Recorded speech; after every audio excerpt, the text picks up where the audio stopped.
정책위 의장을 새로 맡게 된 진성준입니다.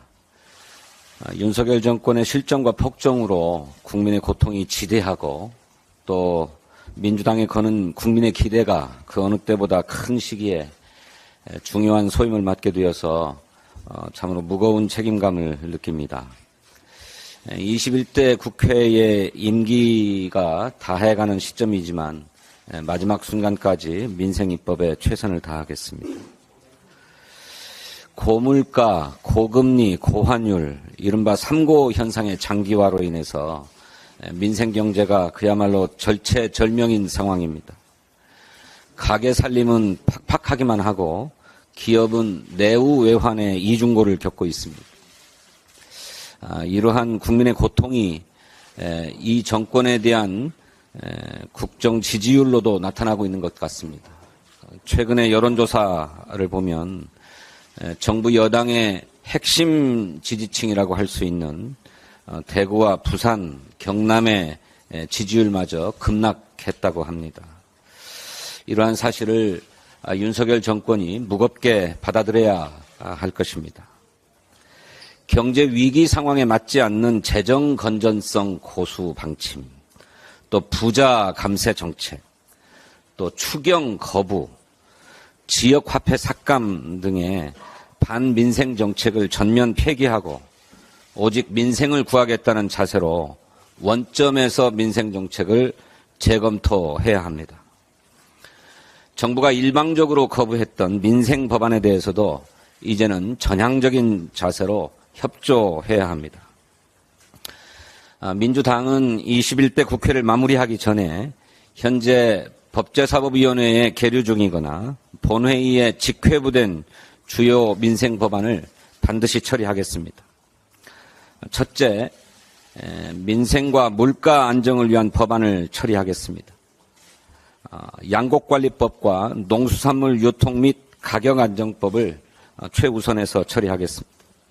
이 법안은 주요 곡물과 농산물에 가격 보장제를 도입하자는 것으로 소비자와 농민 모두를 살리는 일석이조의 법안입니다.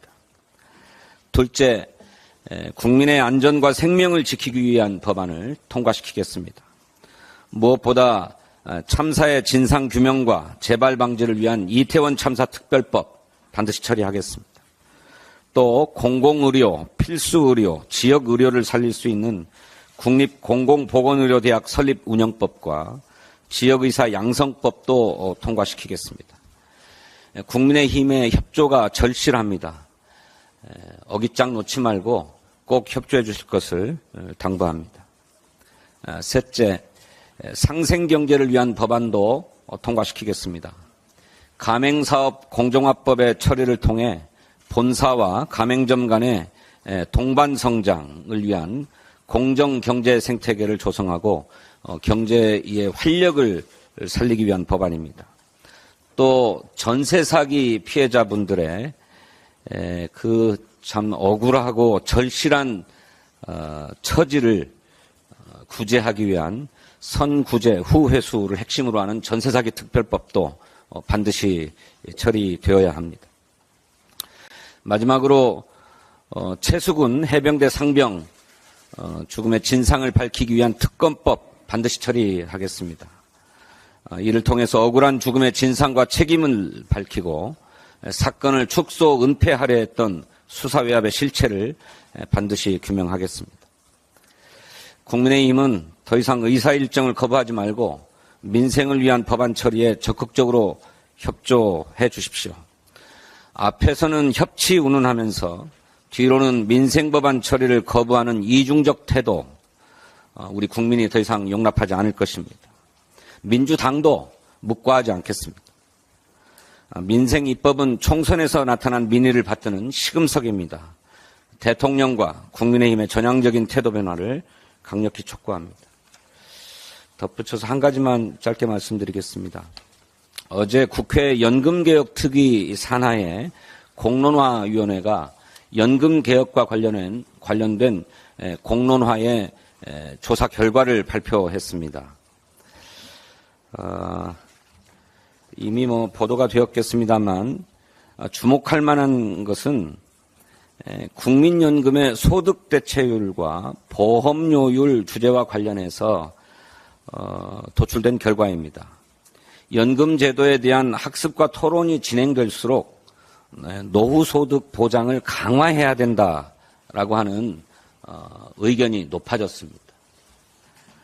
실제로 조사에 붙여진 두 개의 안, 이라는 노후소득보장 강화안으로서 소득대체율을 50%로 올리면서 동시에 보험료율도 13% 올리자는 일안과 재정 안정에 중점을 둔 소득대체율 40%로 유지하고 보험료율을 12%로 올리자라고 하는 이 두 개의 안을 지속적으로 조사를 했는데 1차 조사에서 1안에 대한 선호가 36.9%, 2안에 대한 선호가 44.8%였던 데 반해서 마지막 3차 조사에서 1안에 대한 선호가 56%, 2안에 대한 선호가 42.6%로 나타났습니다.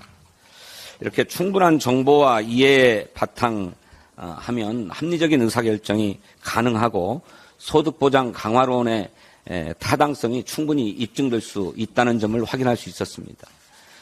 국회에서는 이러한 공론조사의 결과를 존중하는 원칙 속에서 연금개혁을 추진해 가야 되겠다 이렇게 생각합니다.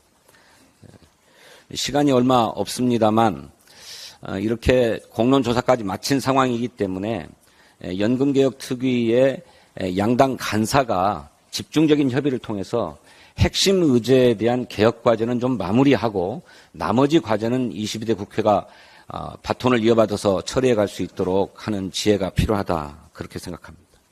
감사합니다.